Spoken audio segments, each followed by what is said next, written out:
Newport, a world without email, reimagining work in an age of communication overload. For many people, a typical workday looks like this. You wake up and head into the office. Then, you open up your email inbox, and it dictates everything you do for the rest of the day. From that moment on, you're lucky if you can snag 20 minutes to get some real, substantive work done. Sound familiar? If so, you're not alone. Thanks to tools like email and instant messaging, the workplace culture of endless communication has completely taken over, damaging productivity and making employees miserable.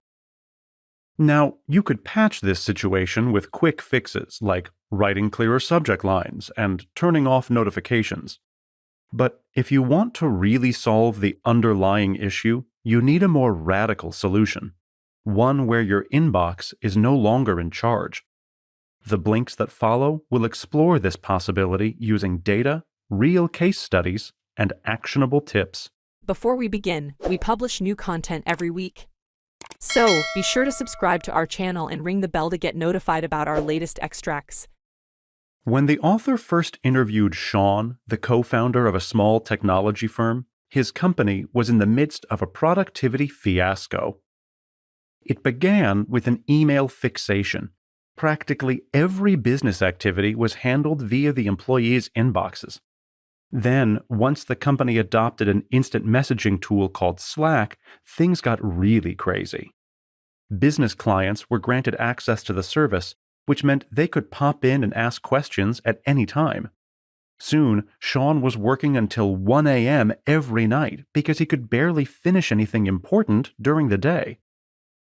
Sean's company was deep in what the author calls the hyperactive hive mind workflow.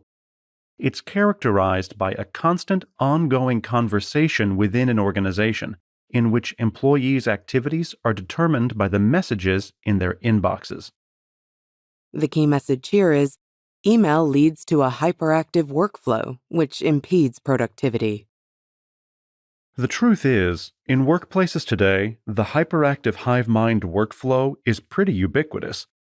That's no surprise, as nothing fosters it like email, and it's killing productivity. Why? On average, modern knowledge workers check their email once every 6 minutes. In total, they spend over a third of their working hours in their inboxes, an absolutely incredible amount of time. These numbers are already staggering, but the problem gets worse. In 2018, a software company called Rescue Time monitored the computer habits of 50,000 active users. They ultimately concluded that, all told, the average knowledge worker gets just an hour and 15 minutes of undistracted productive work done per day. Clearly, the constant focus on email is disastrous for productivity. But why is that the case? Well, because of the human brain. Specifically, a region called the prefrontal cortex, which is responsible for attention. The prefrontal cortex is only capable of focusing on one thing at a time, yet the hyperactive hive mind workflow encourages us to maintain multiple ongoing electronic conversations, all while completing the difficult aspects of our jobs, like coding computer programs or writing business strategies. Psychologically, this takes a toll. Rapidly switching between tasks takes time and energy. So when we multitask, we end up taking longer to complete each activity than we would if we were executing each one in isolation. Many people freely admit that email makes them less productive. But they also believe they don't have a choice, that responsiveness is more important to their teams than optimized performance. That's understandable, but wrong. One day, the author was on a hike with a friend who works as a management consultant. As they walked, the author mentioned his concerns about email and the hyperactive hive mind. His friend was quick to insist that the benefits of email outweigh any downsides. His main argument? That email is efficient. If someone on his team gets stuck, he said, they can just shoot him an email. His response will then help them get unstuck. As a manager, he believed his value lay in his ability to keep everyone's activities moving along. You might feel the same. You're worried that without email, your team's efforts will grind to a halt. But ask yourself, would they really? The key message here is, no workplace truly benefits from a constant stream of email. Regardless of your profession, your work benefits when you have uninterrupted chunks of time for focused creative thinking. It's obvious why this is true for writers, programmers, and scientists. But the need for distraction-free time is just as great in other professions, even if the reason why isn't as clear. Consider people in managerial roles, for instance.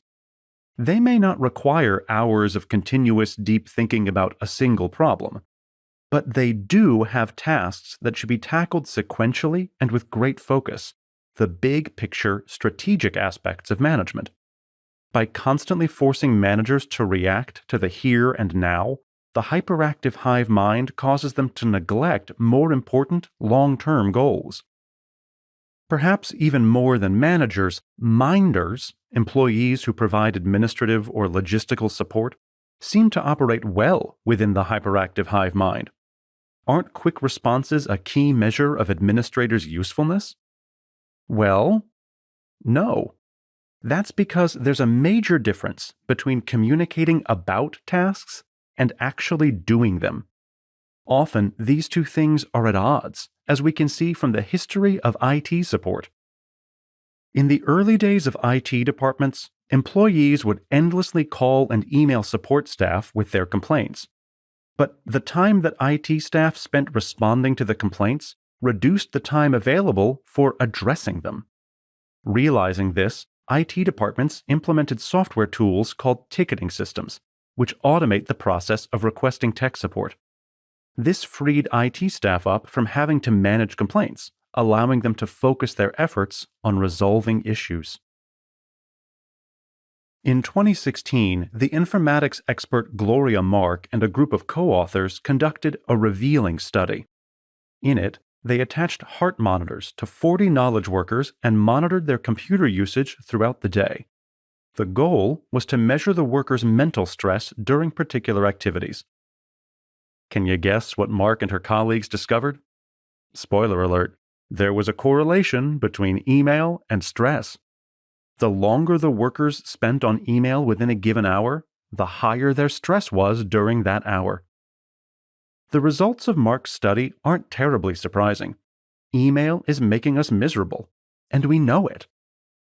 The key message here is, email reduces job satisfaction and stresses us out. The mental consequences of the hyperactive hive mind workflow go beyond a bit of stress here and there. It also has a huge impact on employees' job satisfaction. A study done by Harvard Business School professor Leslie Perlow is a good example of this. Perlow worked with a group of consultants to implement predictable time off, or PTO for short, at their firm. PTO gave the employees specific times every week where they were encouraged to work while completely disconnected from all communication channels, including email and even phones. Prior to introducing PTO, just 27% of the consultants reported being excited to start work in the morning. But with PTO in place, that number jumped to over 50%. Ultimately, the stress of constant communication hurts a company's bottom line. Miserable employees don't perform as well, and they're also more likely to burn out and quit. In fact, Perlow's study found that implementing PTO increased the percentage of employees planning to stay with the company in the long term from 40% to 58%. So, why does email induce so much suffering? Because it hijacks the brain's innate desire for social connection. Think about it. In humanity's hunter-gatherer days, social connections were all important because they meant greater access to food and support. When we ignore our emails, our brains think we're neglecting our social connections and potentially endangering our own survival. As a result, we become anxious. In the hyperactive hive mind workflow, this anxiety is a constant presence, even at times when we're supposed to be relaxing, at night, on weekends, or on vacation. To our ancient brains, an overloaded inbox feels like a literal matter of life and death.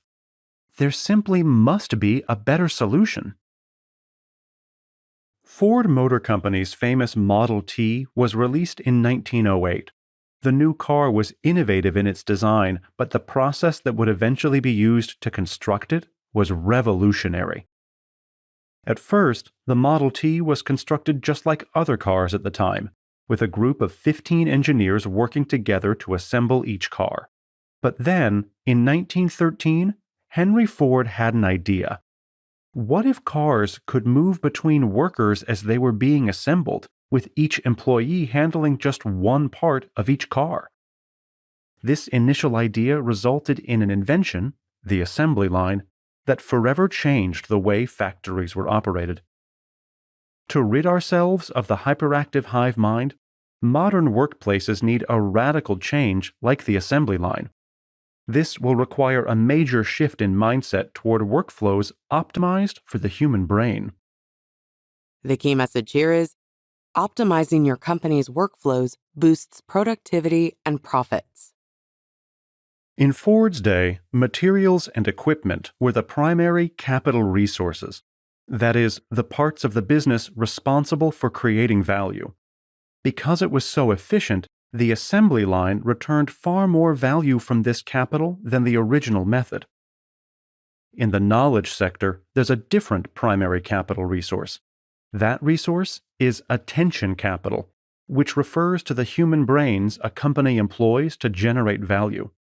The hyperactive hive mind workflow generates weak returns from this capital. Other workflows are much better at amplifying attention capital and generating productivity. To illustrate this, consider the following case study. Devesh is an entrepreneur interviewed by the author.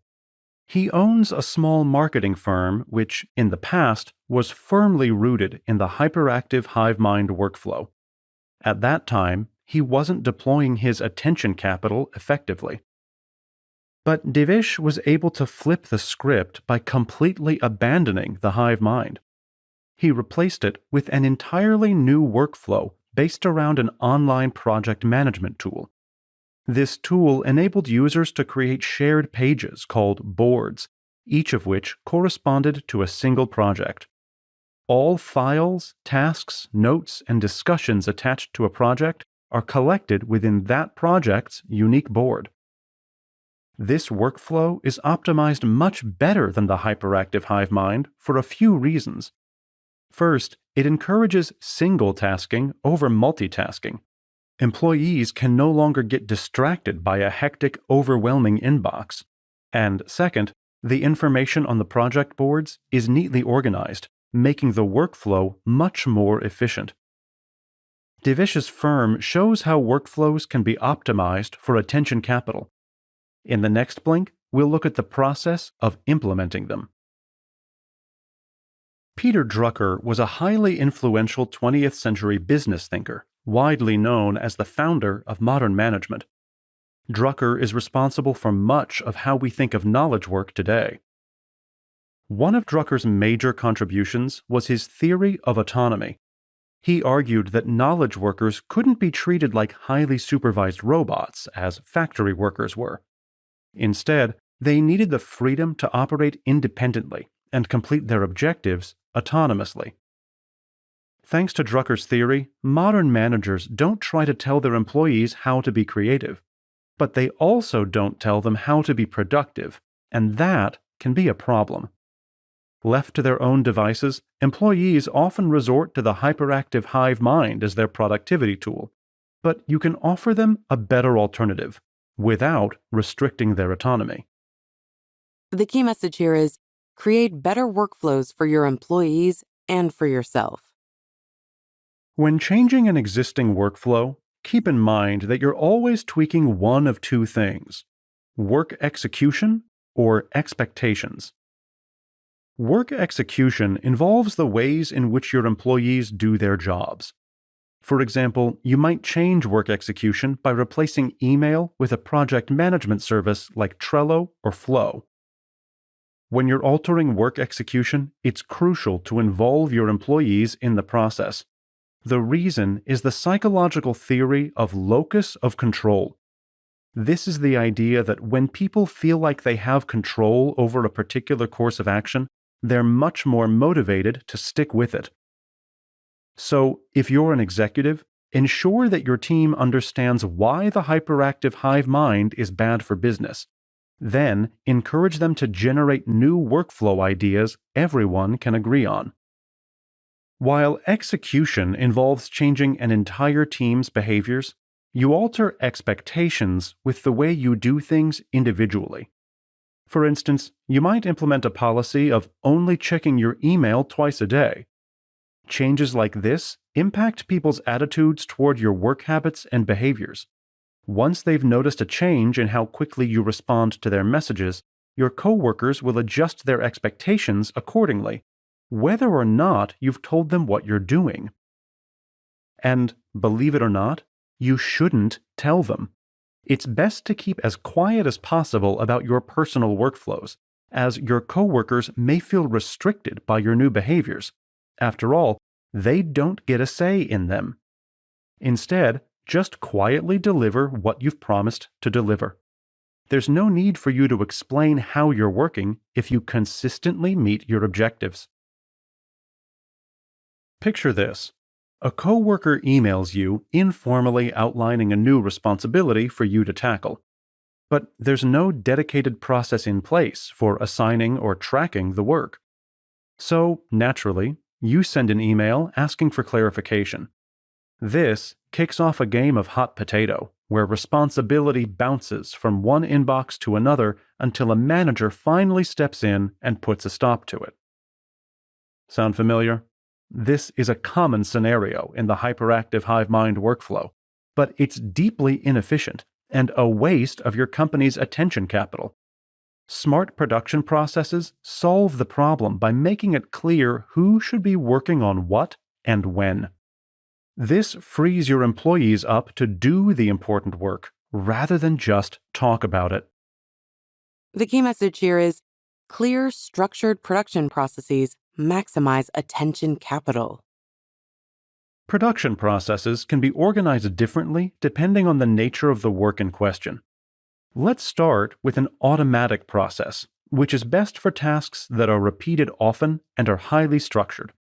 Take Optimize Enterprises, a media company whose workflows the author looked at.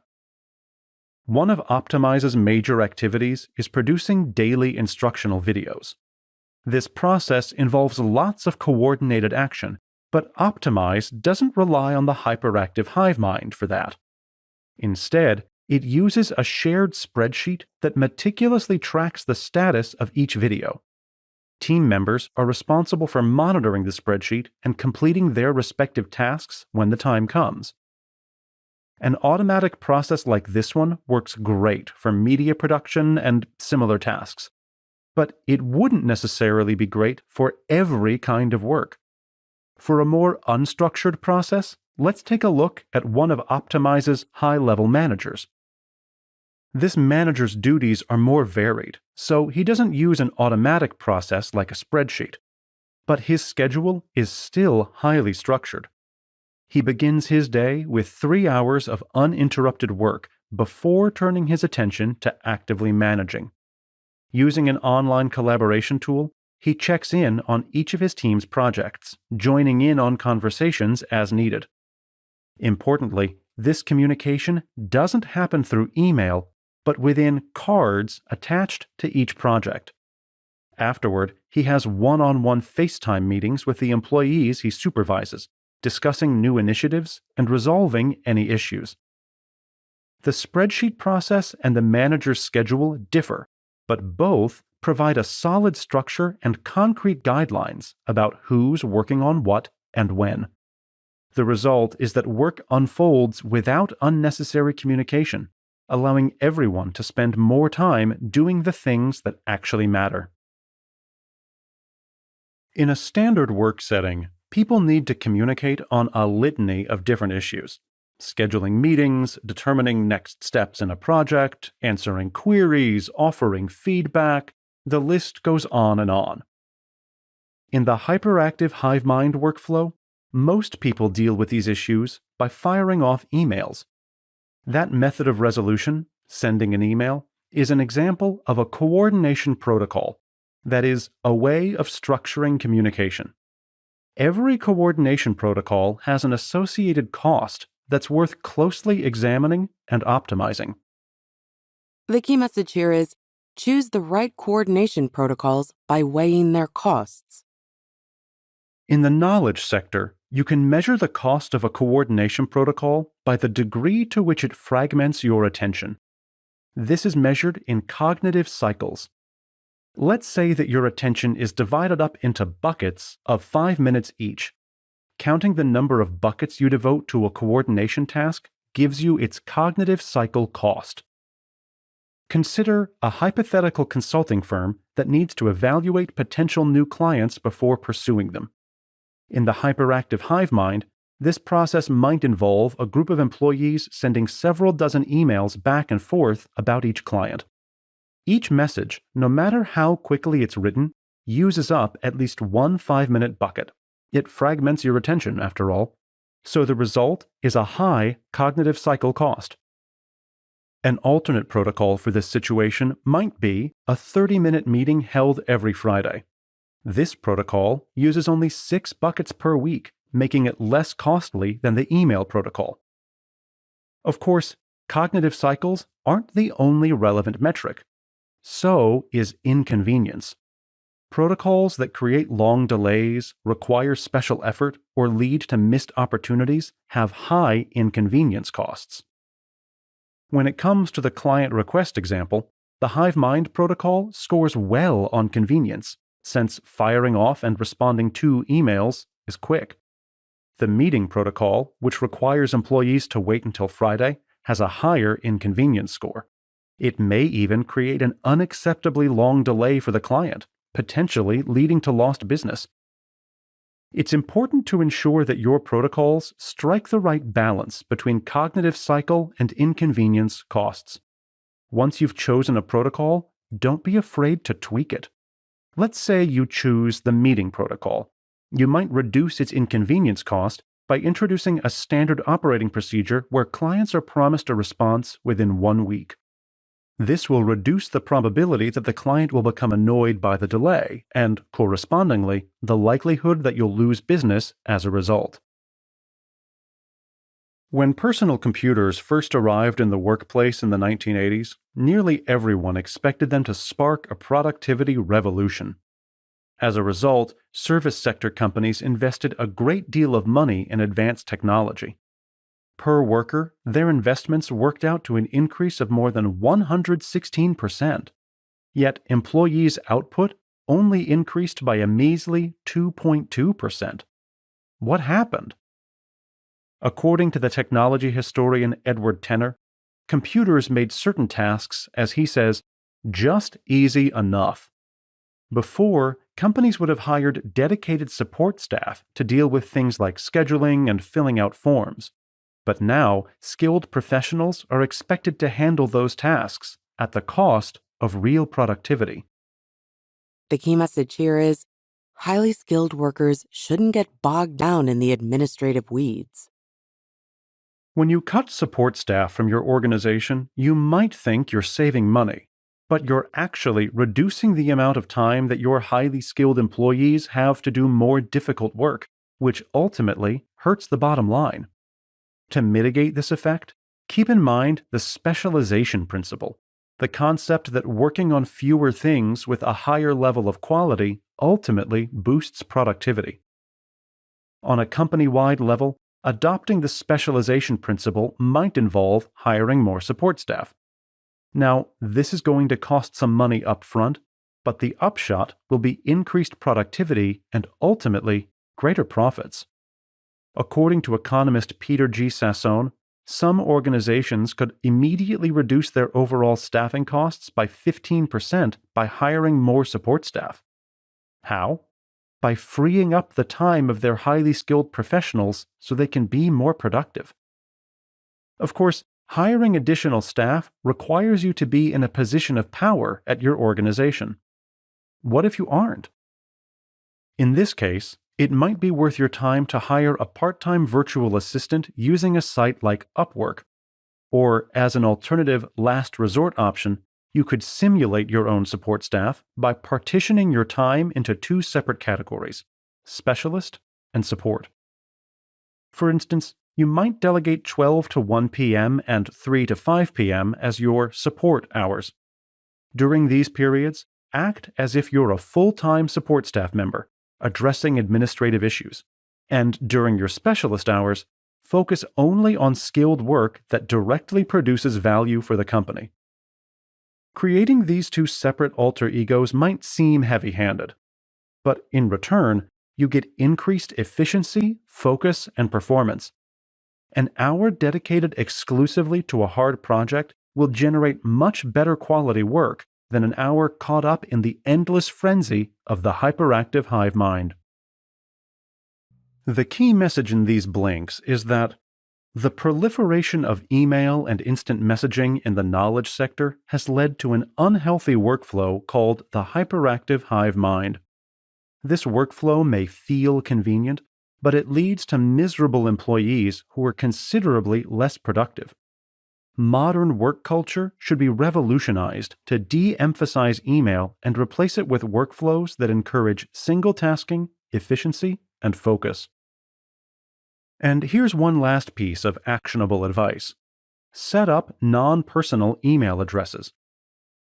We've become accustomed to the idea of email addresses belonging to a specific individual. Most professional email addresses take the form of person@organization.com. This personalizes communication, which isn't always a good thing. If the receiver takes too long to respond, for instance, the sender might begin to feel like she's being purposely ignored. To address this, consider creating non-personal email addresses, ones that specify a department, project, or activity rather than an individual. This can mitigate a sender's expectations, meaning less stress for everyone involved. Got feedback? We'd love to hear what you think about our content. Just share your thought or book recommendation on the comment section and be sure to subscribe and ring the bell to be notified about our latest extracts. Thank you and have a great day.